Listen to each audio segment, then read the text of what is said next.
we are going to make the shapes in a different designs there. We will explore the shapes.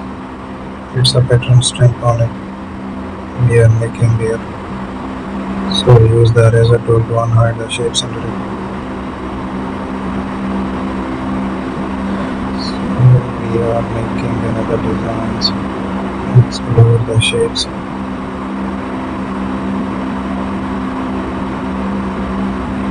I will add a structure there. Using the eraser tool, again take the shape.